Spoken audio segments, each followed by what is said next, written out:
Você já parou para perceber que quase tudo o que você faz não nasce de quem você é, mas do medo de como será visto? Não é algo consciente.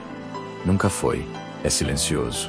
É automático. É uma coreografia invisível que você executa desde cedo, sem nunca ter decidido entrar no palco. Você aprende rápido que ser aceito é sobrevivência. Antes mesmo de aprender a ser inteiro, você aprende a ser agradável. Antes de formar identidade, você aprende a ler o ambiente, o tom da sala, o humor das pessoas, o que pode ser dito, o que deve ser engolido, o que precisa ser escondido para não gerar rejeição.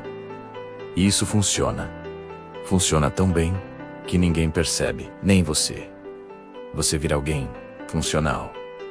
Alguém elogiado, alguém boa gente. Alguém que não causa problema, alguém que se adapta. Mas adaptação constante não é maturidade, é exaustão disfarçada. A performance social começa pequena, um riso que você não sentiu. Tá tudo bem, quando claramente não estava. Um silêncio para não criar atrito, opinião engolida para não decepcionar. Nada disso parece grave isoladamente. O problema nunca foi o gesto. O problema é a repetição, porque cada vez que você se ajusta demais, algo em você recua. Cada vez que você se molda para caber, algo em você fica do lado de fora. E ninguém percebe. Nem você. Mas o corpo percebe, a mente percebe, a energia percebe. Você começa a sentir um cansaço que não passa dormindo. Uma irritação difusa, uma sensação estranha de estar sempre ocupado e ao mesmo tempo vazio. Você chama isso de rotina, de estresse, de face difícil. Mas não é. É desconexão. Você não está cansado da vida. Você está cansado de sustentar uma versão de si que não é real. A máscara da boa pessoa é a mais perigosa de todas, porque ela nunca parece uma máscara. Ela parece virtude, parece maturidade, parece evolução espiritual, mas, na maioria das vezes, é medo refinado. Medo de desagradar, medo de decepcionar, medo de perder vínculo, medo de ser visto como egoísta, duro, frio, errado. Então você cede, de novo, e de novo, e de novo, até que um dia você percebe que todo mundo tem acesso a você, menos você mesmo. Você se torna disponível demais, compreensivo demais, flexível demais, e o mundo não retribui isso com respeito. O mundo retribui com uso, não porque as pessoas sejam más, mas porque limites, não impostos, são convites silenciosos à invasão. Você começa a viver uma vida onde suas escolhas não são feitas por desejo, mas por prevenção. Você não escolhe o que quer. Você escolhe o que evita conflito. Você não fala o que pensa. Você fala o que mantém a paz. Você não se move por verdade. Você se move por aceitação. E aqui está a parte que dói admitir. Ninguém te obrigou a isso. Essa é a quebra que poucos aceitam atravessar. Porque enquanto você se vê como vítima da expectativa alheia, você se protege da responsabilidade de dizer não. É mais confortável culpar o mundo do que encarar o próprio medo de ruptura. Mas chega um momento em que o corpo cobra, a mente cobra, a vida cobra. Você começa a se sentir invisível mesmo cercado de gente. Começa a sentir que ninguém te entende. Mas no fundo, você nunca se mostrou inteiro. Começa a reclamar que ninguém respeita seus limites, mas você nunca os colocou. Começa a sentir raiva, não dos outros menos, mas de si. Porque, em algum nível, você sabe.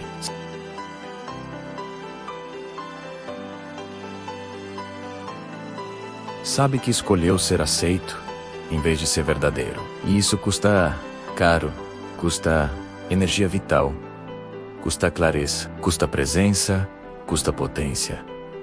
Você se torna reativo, não criador. Você responde à vida, mas não a conduz. Boca se arrusta, mas não avança. Você sobrevive socialmente, mas morre internamente aos poucos. O momento de ruptura não chega com explosão, ele chega com lucidez fria. É quando você percebe que muitas das dores que carrega não vieram de fora.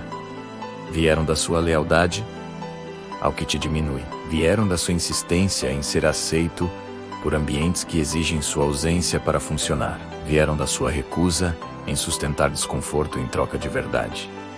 Ser aceito tem um preço. E quase ninguém te contou qual era o preço. É você. Quando você começa a retirar a máscara, algo estranho acontece. Você não se sente imediatamente livre. Você se sente culpado.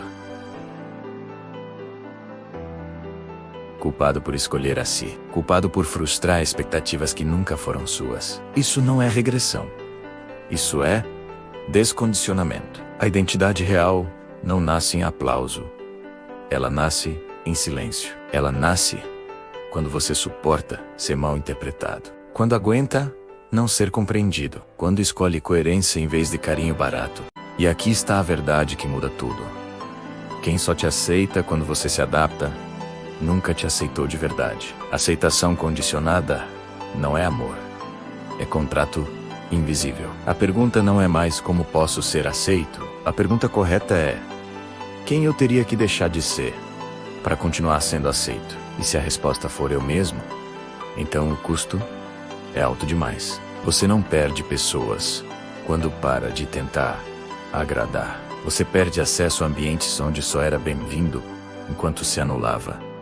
E isso dói, mas liberta. Porque a vida começa a se organizar quando você para de pedir permissão para existir. Você não precisa se tornar agressivo. Não precisa se tornar frio. Não precisa se tornar cruel. Você só precisa parar de se abandonar. E isso, para muitos, já é revolucionário demais. Em algum ponto, você vai perceber que não está mais cansado das pessoas. Está cansado de quem você se tornou perto delas. Não é exaustão física.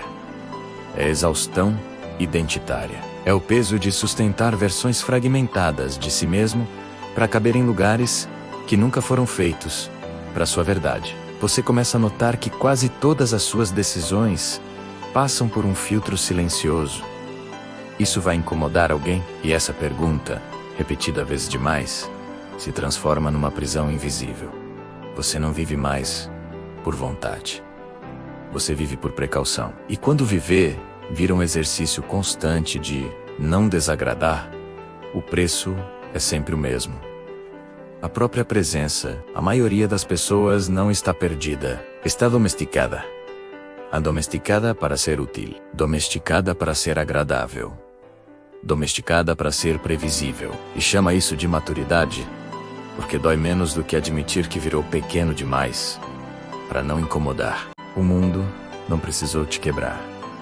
Você se ajustou sozinho. E há um momento silencioso, frio, impossível de romantizar, em que você entende algo que não dá mais para desver. Ninguém veio te salvar dessa vida, porque ela foi construída exatamente do jeito que você permitiu. Isso não é culpa. É responsabilidade. Responsabilidade por cada vez que você se calou quando precisava falar. Por cada sim que você deu com o corpo dizendo não. Por cada relação mantida por medo, não por verdade. Por cada versão sua que morreu para manter a paz. A partir daqui, não existe mais inocência. Você pode continuar fingindo que não percebeu. Pode voltar para o conforto da máscara. Pode seguir sendo aceito, elogiado, incluído menos ao custo de continuar ausente. Ou pode fazer algo que assusta quase todo mundo. Sustentar quem você é. Mesmo quando isso causa silêncio. Porque quando você para de tentar ser aceito, duas coisas acontecem. Algumas pessoas se afastam e você se aproxima de si. E não há como ter os dois. Ser inteiro custa. Custa vínculos frágeis. Custa imagens cuidadosamente construídas. Custa o papel do bom, do compreensivo, do sempre disponível. Mas o que você ganha não é autoestima. É eixo. Você para de girar em torno da expectativa alheia. Para de se explicar. Para de pedir desculpa por existir com intensidade. Para de negociar limites como se fossem defeitos. Você não se torna melhor. Você se torna real. E isso não te torna mais amado. Te torna mais respeitado. Inclusive, por você mesmo. Talvez, depois disso, sua vida fique mais silenciosa, menos cheia, menos aprovada, mas infinitamente mais alinhada. E alinhamento não traz euforia, e sim firmeza. Você passa a dormir melhor, respirar melhor, escolher melhor, não porque tudo ficou fácil, mas porque tudo ficou honesto. Se existe um preço por parar de tentar ser aceito, ele é esse. Você nunca mais consegue se trair sem sentir. E essa consciência não volta para o lugar. A partir daqui, a pergunta não é mais quem vai me aceitar. A pergunta real é quem você precisa abandonar para finalmente ser você. E se essa resposta te assusta, é porque você sabe exatamente quem é. Aqui não termina um vídeo. Aqui termina uma versão sua. E o que começa depois não pede permissão. Fatorium. Fatorium não é motivação. É sim ruptura